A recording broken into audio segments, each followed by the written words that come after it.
Buongiorno, benvenuti alla TG Sicilia. Le principali notizie.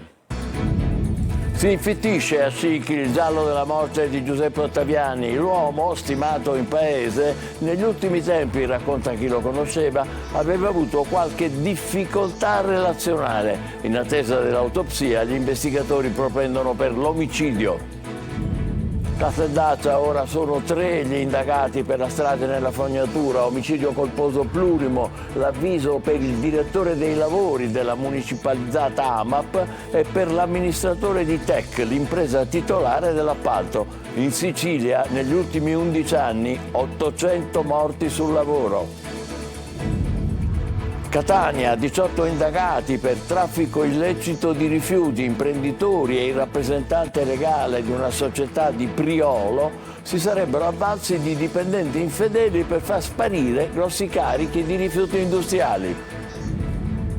Il dramma di una mamma di Catania, un tumore al cervello, solo una delicata, costosissima operazione in Germania potrebbe salvarle la vita. Non ha abbastanza soldi, avviata una gara di solidarietà in città. In Sicilia nascono sempre meno bambini, in controtendenza la sola Ragusa, considerata provincia ancora a dimensione umana. Sempre più coppie intanto si sposano alle Egadi, tra spiagge, tramonti pittoreschi e panorami affascinanti. Mare, mare, la nostra regione ha 3 nuove bandiere blu a Letojanni, Scilchi e Taormina. Nell'isola salgono a 14 i litorali top. La musica che unisce e aiuta, concerto di beneficenza dell'Istituto Ventorino per una scuola d'infanzia a San Giovanni Galermo. Calcio, scatta stasera contro l'Atalanta Under 23 l'avventura playoff del Catania. Zeoli conferma interpreti e sistema di gioco. Allo stadio ingresso consentito solo ai non residenti in Sicilia.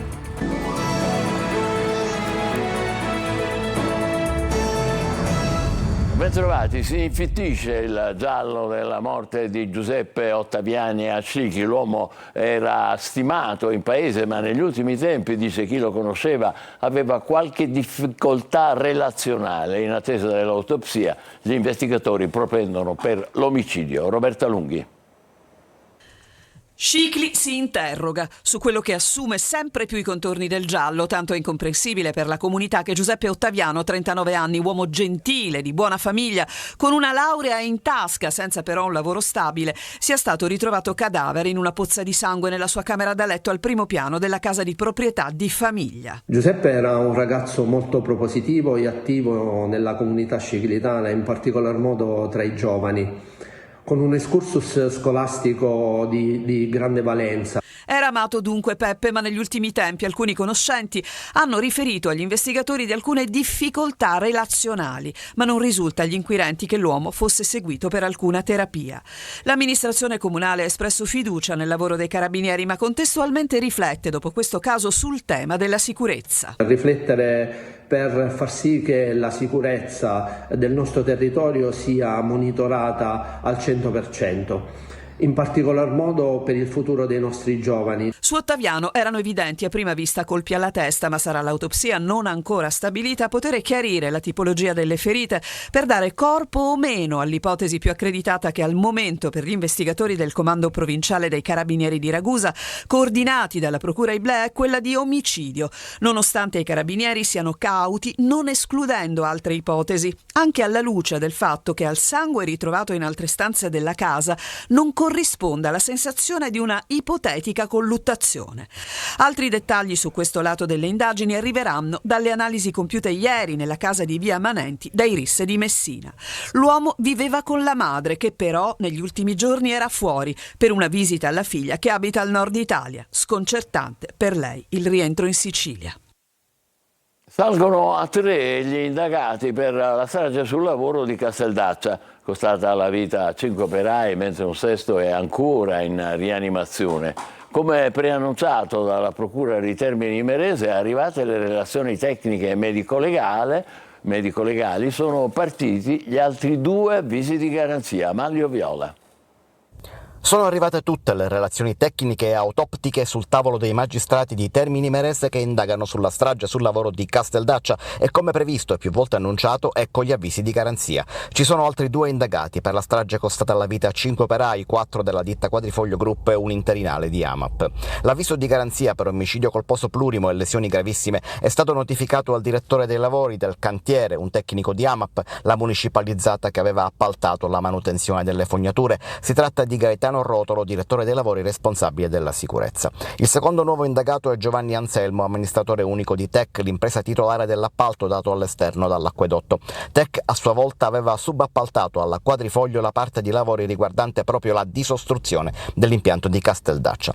Nei giorni scorsi, alla vigilia delle autopsie eseguite sui 5 corpi, era stato iscritto nel registro degli indagati Nicolò Di Salvo, titolare della Quadrifoglio. Al centro dell'indagine, oltre alla catena degli appalti, c'è anche il rispetto delle misure di sicurezza. Intanto arrivano i dati ufficiali degli infortuni e fanno veramente paura. I numeri analizzati dal comitato dell'INPS venerdì scorso sono impressionanti e parlano di oltre 800 morti soltanto in Sicilia nel decennio 2013-2023. Proprio per la sicurezza, intanto il 16 maggio prossimo sciopereranno i lavoratori di 5 aziende di trasporto pubblico su gomma nell'isola, si asterranno dal lavoro per 24 ore e metteranno in scena un sit-in davanti l'assessorato regionale alle infrastrutture. Smaltimento illecito di rifiuti. 18 indagati a Catania, imprenditori e il rappresentante legale di una società di Priolo si sarebbero avvalsi di alcuni dipendenti infedeli per fare sparire grossi carichi di rifiuti industriali, mischiandoli con quelli urbani da portare in discarica. Tonino De Mana. Dipendenti infedeli che avrebbero movimentato rifiuti dalla dubbia provenienza per conferirli in discarica avvalendosi di automezzi dell'impresa senza autorizzazione. Questo sistema fraudolento è stato scoperto dalla Guardia di Finanza, che ha smascherato un gruppetto di lavoratori della società che gestiva il servizio di igiene ambientale nell'800 di Catania. Le Fiamme Gialle hanno eseguito una misura cautelare tra obbligo di dimora e divieto di esercitare l'attività disposte dal GIP nei confronti di 7 indagati a vario titolo e in concorso con altri 11 dei reati di traffico organizzato di rifiuti, truffa, falsità commesse da pubblici impiegati incaricati di un servizio.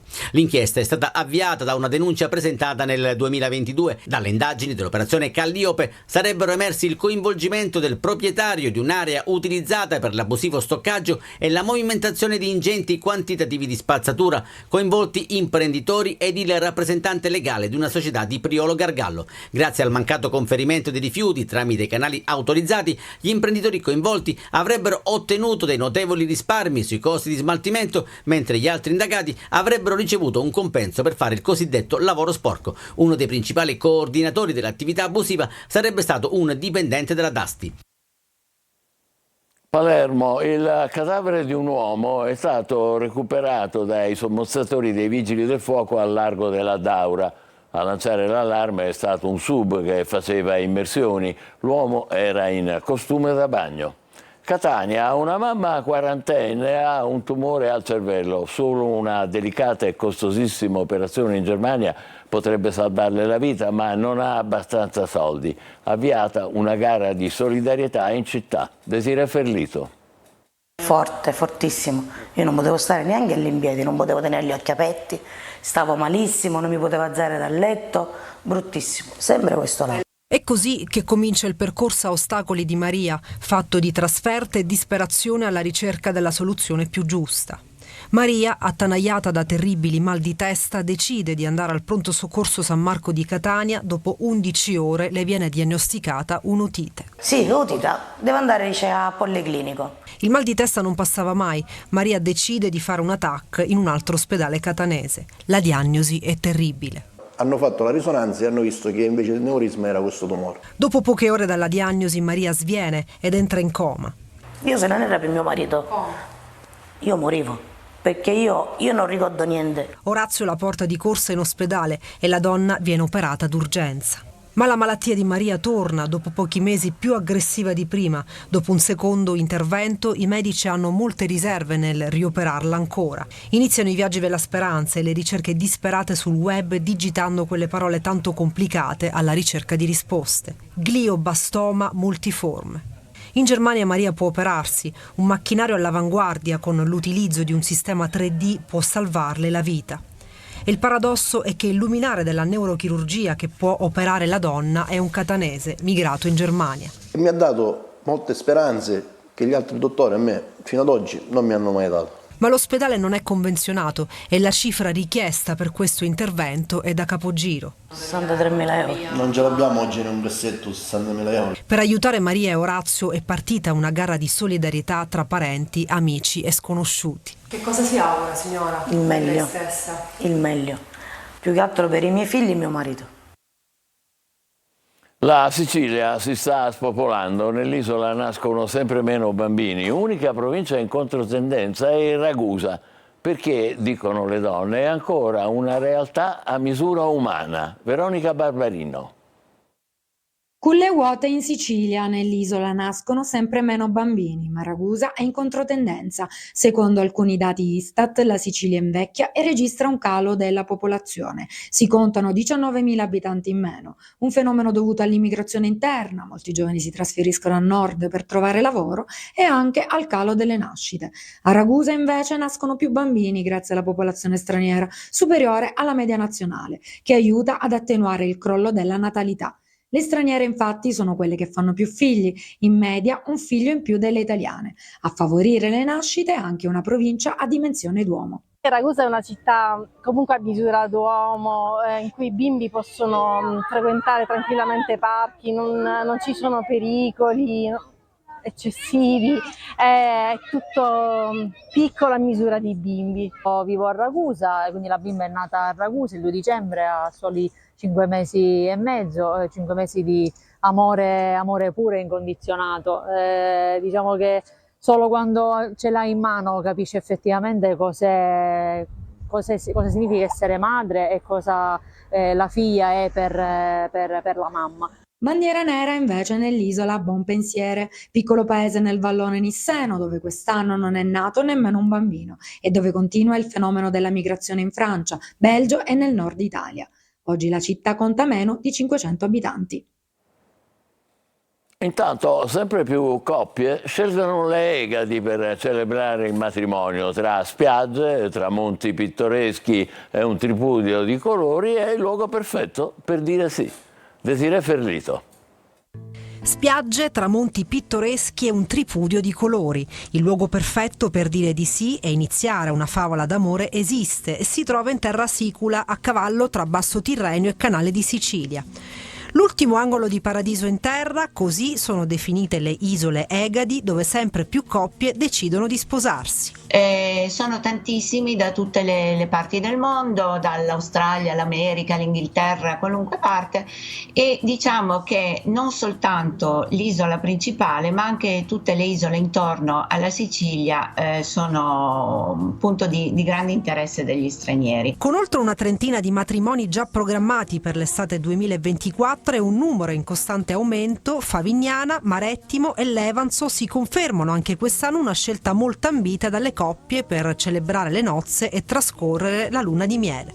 Marettimo, la più selvaggia e incontaminata delle Egadi, secondo lo scrittore inglese Samuel Butler, sarebbe addirittura l'amata Itaca di Ulisse. Favignana, con i suoi intonaci bianchi e le finestre azzurre, è la più gettonata, dove Alba e Iam, lei olandese, lui sudamericano, hanno deciso di dire sì. L'isola di Favignana è un'isola speciale perché ti porta fuori dal tempo. Gli stranieri ricercano soprattutto una autenticità. Loro, quando vengono in Sicilia a sposarsi, cercano la sicilianità. È un grande onore per le nostre isole, afferma il sindaco Francesco Forgioni, ringraziando tutte le coppie che le scelgono per il loro giorno speciale, contribuendo all'economia del territorio.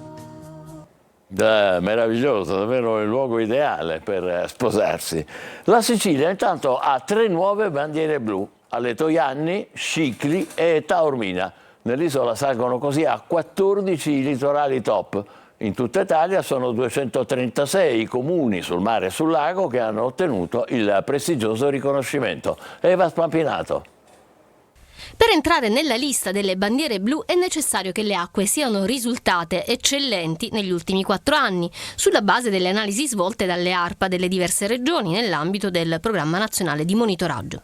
E quest'anno la Sicilia ne conquista 3 nuove di bandiere blu, che saranno idealmente posizionate nelle spiagge di Scicli, in provincia di Ragusa, di Taormina e poco distante di Letojanni, entrambi comuni messinesi. Ad assegnare le bandiere blu è la Foundation of Environment Education. Tra i 32 criteri da rispettare per ottenerle ci sono l'esistenza e il grado di funzionalità degli impianti di depurazione, la percentuale di allacci fognari, la gestione dei rifiuti, l'accessibilità, la sicurezza dei bagnanti, la cura dell'arredo urbano delle spiagge, la mobilità sostenibile, l'educazione ambientale, la valorizzazione delle aree naturalistiche.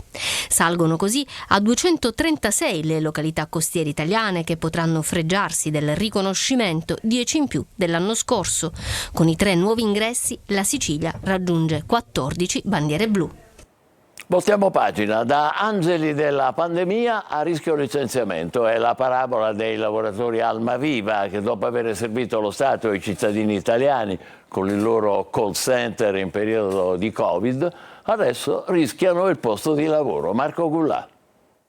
Punto e a capo. Torna in auge l'avvertenza Almaviva a distanza di 5 mesi dalla sottoscrizione dell'accordo al Ministero delle Imprese e del Made in Italy finalizzato al ricollocamento delle lavoratrici e dei lavoratori dell'ex colosso dei call center Almaviva.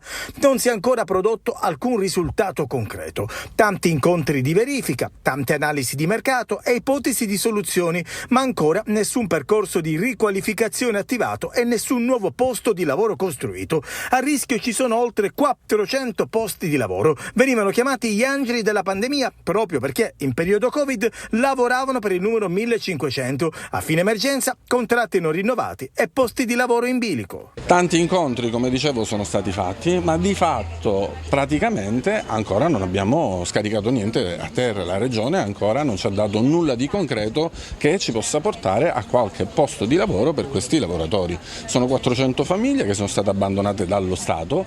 L'unica colpa che hanno avuto di servire lo Stato in tempi di pandemia, perché la verità è questa: per lavorare per lo Stato hanno perso il diritto alla clausola sociale per altre aziende, per le aziende committenti per le quali lavoravano. Oggi siamo qui per i 400 lavoratori di Almaviva del servizio 1500 che purtroppo sono stati abbandonati dalle istituzioni, dalla politica nazionale. Avevamo fatto un accordo il 16 di dicembre al Ministero, al Made in Italy, ma l'accordo prevedeva un ammortizzatore sociale volto alla ricollocazione. Traditi dallo Stato, dicono i lavoratori Almaviva, che hanno rinunciato anche ad altre opportunità di lavoro pur di dare un aiuto in periodo Covid. Il servizio 1500 era infatti quel numero verde da contattare per informazioni sull'emergenza pandemica. Vertenza SCMC, cioè gli ex Publi Servizi di Catania. Cresce l'esasperazione dei 300 dipendenti che si occupano della pulizia e della manutenzione di uffici, scuole, strade. Chiedono che siano regolarizzati i pagamenti degli stipendi. Giusy Lazzara.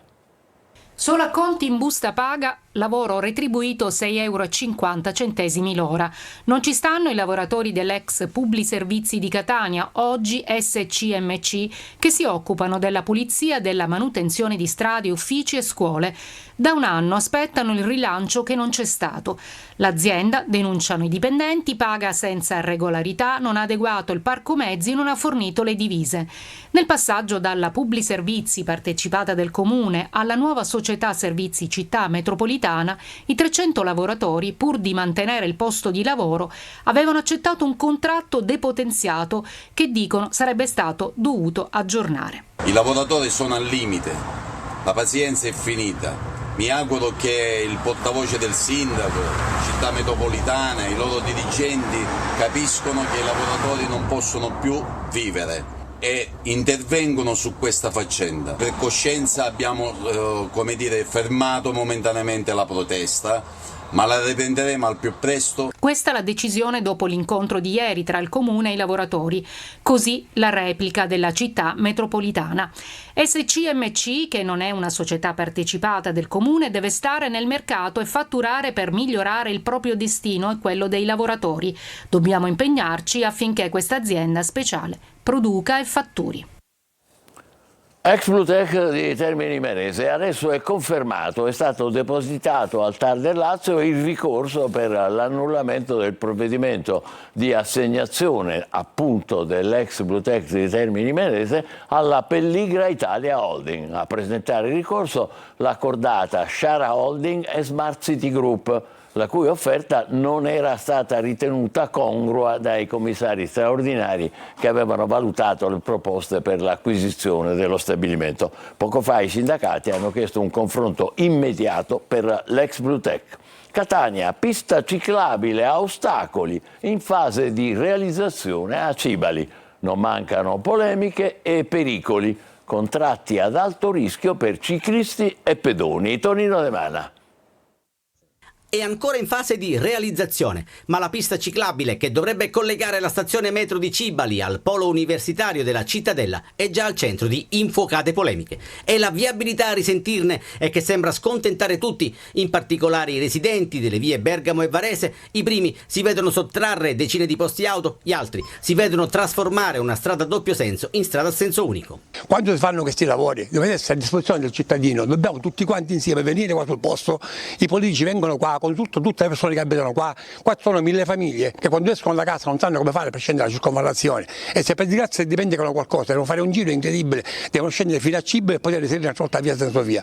In qualità di presidente del quarto municipio non sono stato chiamato in causa e ora mi nascono dei dubbi. Ora capisco perché più volte abbiamo chiesto la potatura degli alberi di Parco Gandhi e forse non li hanno potati finora, forse per creare un po' di ombra ai ciclabili che devono passare da questa zona. Ed eccola, la nascitura pista ciclabile che sembra un percorso ad ostacoli con un tratto in salita riservato agli scalatori. Gran Premio della Montagna fissato all'imbocco della circonvallazione. Niente paura, da queste parti il Giro d'Italia non passerà mai. Per fortuna, aggiungiamo noi, sul tracciato della pista ciclabile non passa inosservato questo balcone. Vorrei capire come faranno i ciclisti a poter svincolarsi da questo balcone che è alto circa 1,45 m. Bisognerà prestare molta attenzione anche in discesa, visto che in piena curva c'è un grosso palo in cemento che probabilmente dovrà essere rimosso e a giudicare dalle condizioni sarebbe opportuno farlo anche in fretta. E i pedoni in transito dalla via Santa Sofia alla circonvallazione dove passeranno? Se bravi equilibristi potranno cimentarsi sui cordoli, tutti gli altri, sin da ora, potranno studiare percorsi alternativi. La musica che unisce e aiuta. Gli alunni e i genitori dell'Istituto Ventorino hanno dato vita con l'associazione Musica Insieme a Librino a un concerto di beneficenza per una scuola dell'infanzia di San Giovanni Galermo. Eva Spampinato.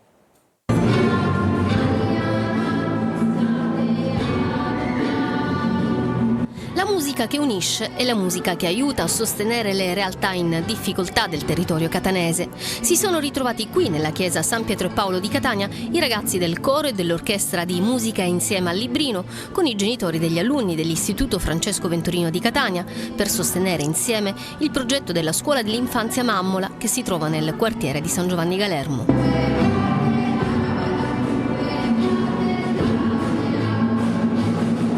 L'ex scuola comunale dell'infanzia Mammola da 2 anni è sostenuta dalla Fondazione Ventorino, che dopo aver partecipato ad un bando del comune ha preso in carico la struttura che altrimenti avrebbe dovuto chiudere, lasciando orfano il territorio di uno dei pochi presidi educativi presenti.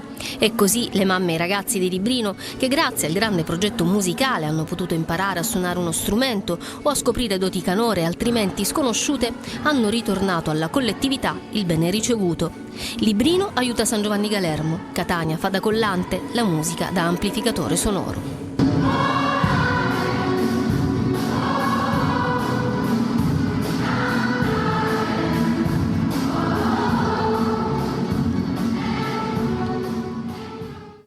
Splendido, facciamo una breve pausa, adesso tra poco il calcio. Stasera, come sapete, il Catania inizia la sua avventura nei play-off. State con noi, vi aspettiamo.